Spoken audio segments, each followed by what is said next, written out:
네, 또 정치에 관한 중요한 책 한 권을 볼게요. 통치론, 존 로크의 책입니다. 음, 그 2024년 12월 대한민국에 이런 정치적 혼란이 벌어지는 가운데 이 책도 한번 과거에 읽은 책이지만 다시 한번 읽어보면서 진정한 자유민주주의란 무엇인지, 민주주의가 무엇이고 자유주의가 무엇이고 우리 대한민국은 어떻게 발전해야 되는가 거기에 대한 숙고를 하기 위해서 이 책을 한번 살펴보도록 하겠습니다.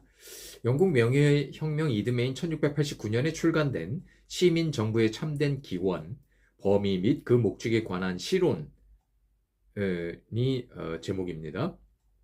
아, 어, 원제는 Two Treatises of Government인데 제1론인 로버트 필머 경 및 그 추종자들의 그릇된 원칙과 근거에 대한 지적과 반박은 큰 의미가 없고 제2론만 주로 번역이 됐습니다.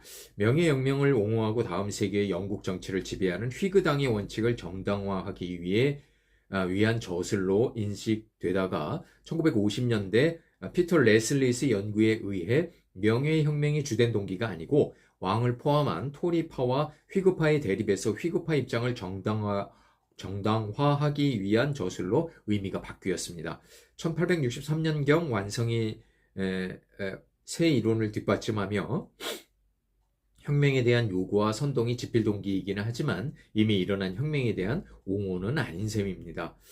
그 토마스 홉스가 인간을 투쟁적이며 경쟁적이고 이기적 존재로 본 것과는 달리 로크는 인간이 이성의 많은 지배를 받으며 무척 점잖은 존재라고 생각했습니다. 인민의 동의에 의한 국가재정의 실정법보다 훨씬 근본적인 신으로부터 나온 자연법은 이성에 의해 객관적인 규칙이자 척도로 확인 가능하다고 말하면서 자연법에 개인주의적 성향을 부여하여 개인 권리에 주안점을 두었죠. 정부 존재 이전에도 자유롭고 독립적이며 평등한 인간의 불가양 권리인 생명, 자유, 재산을 포함한 광의의 개념인 재산권의 보존이 정부 구성의 핵심적 목적이죠. 중세 봉건 사상의 흔적으로 보이는 재산 크기에 대한 일정한 한계를 비롯해 적절한 재산권의 보존에 따라 발생할 가능성이 있는 폐단을 막기 위해 사회 계약을 통한 시민사회 설립 필요성을 강조합니다. 정부의 권력은 제한되고 인민의 동의에 기반되어야 하며 자유로운 개인들 간에 오직 한 번만 체결해야 한다는 것이 로크의 사회 계약론입니다. 다수에 의한 지배를 결론지으며 그에 따른 소수의 보호는 회피하죠. 정부의 권한에 명확한 한계를 설립하여 입법권, 집행권, 연합권으로 분리한 권력 분립 이론을 적용했지만 몽테스키유의 3권 분립까지는 도달하지 못했습니다. 인민의 정황권을 분명하게 인정하여 인민에게 언제든지 공공의 선을 해치고 법률을 위반하는 정부를 몰아내고 새로운 정부를 구성할 수 있는 권리를 부여하였죠. 18세기 유럽에는 로크의 정치 사상이 광범위하게 전파됩니다. 특히 아메리카 식민지에도 널리 보급되어 독립선언서와 헌법에 많은 영향을 미쳤죠.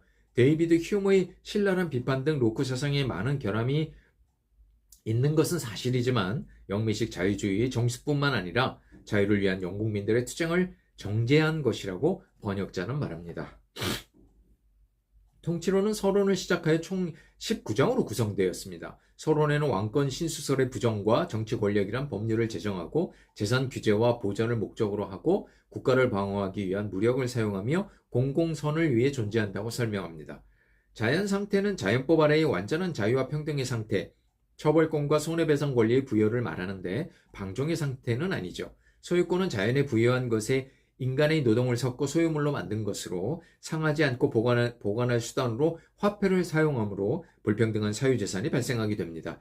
정치, 사회 혹은 시민사회는 재산, 생명, 자유, 자산 등의 보존과 타인의 법 위반의 처벌을 위해 개인의 권리를 사회에 이양하면서 성립되기 시작합니다. 편안하고 안전한 삶을 위해 인민의 동의에 의해 구성된 정치사회는 다수결의 원칙을 기본으로 하죠. 자연 상태에는 법률, 재판관, 집행 권력이 존재하지 않아 부패하고 사악한 인간의 존재를 막기에는 역부족입니다.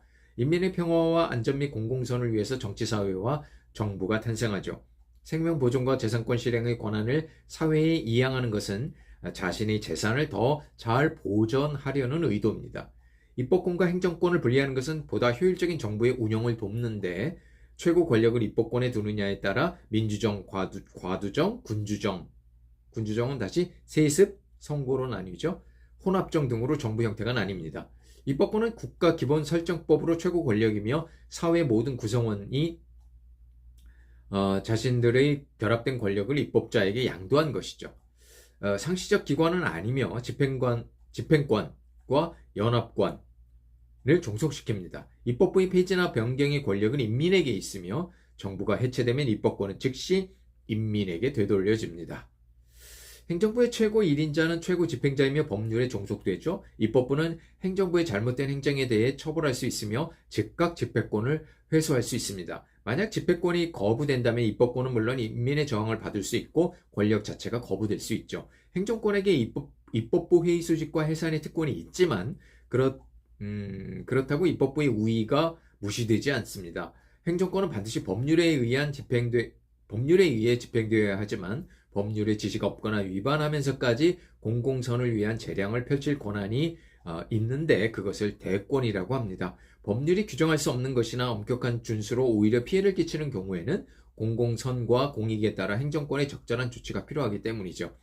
전제적 권력은 다른 생명을 박탈할 가능성이 노후하여 자연히 인간에게 부여하지 않았기 때문에 절대로 시민사회와는 양립할 수 없죠.